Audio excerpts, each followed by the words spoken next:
ഈശോ മിശിഹായ്ക്ക് സ്തുതിയായിരിക്കട്ടെ. അൾത്താര ബാലന്മാരുടെ വിശുദ്ധനായ വിശുദ്ധ ജോൺ ബെർഗ്മൻസ്. ജോൺ സമർത്ഥനും സൗമ്യശീലനുമായ ഒരു ബാലനായിരുന്നു.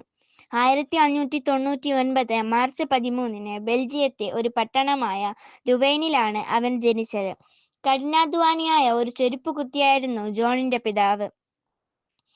7 വയസ്സുള്ളപ്പോൾ മുതൽ ജോൺ അൾത്താര ബാലനായി ശുശ്രൂഷ ചെയ്തുകൊണ്ടിരുന്നു. വിശുദ്ധ കുർബാനയിൽ അതീവ ഭക്തിയോടും ശ്രദ്ധയോടും കൂടെ അവൻ പങ്കെടുത്തിരുന്നു. ദിവ്യബലി അർപ്പിക്കുന്ന വൈദികൻ അവൻ യേശുവിനെ പോലെയാണ് നോക്കിയിരുന്നത്.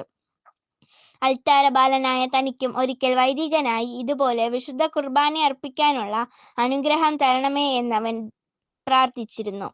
ജോണിന്റെ പ്രാർത്ഥന ദൈവം കേട്ടു. 1618 ഏപ്രിൽ 1 അവൻ വൈദികനായി. ജോൺ ബെർഗ്മൻസ് എന്ന പേര് സ്വീകരിച്ചു.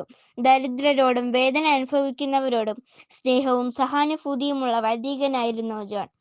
ക്രിസ്തു സ്നേഹത്തെ പ്രതി വിശ്രമമില്ലാത്ത ജോലി ചെയ്ത ജോൺ 1621 ആഗസ്റ്റ് 13 22-ാമത്തെ വയസ്സിൽ ഈ ലോകത്തോട് വിട പറഞ്ഞു. പിന്നീട് അദ്ദേഹം സഭയിലെ വിശുദ്ധരുടെ ഗണത്തിലേക്ക് ഉയർത്തപ്പെട്ടു. സഭ അദ്ദേഹത്തെ അൾത്താര ബാലന്മാരുടെ മധ്യസ്ഥനായി പ്രഖ്യാപിച്ചു. നന്ദി.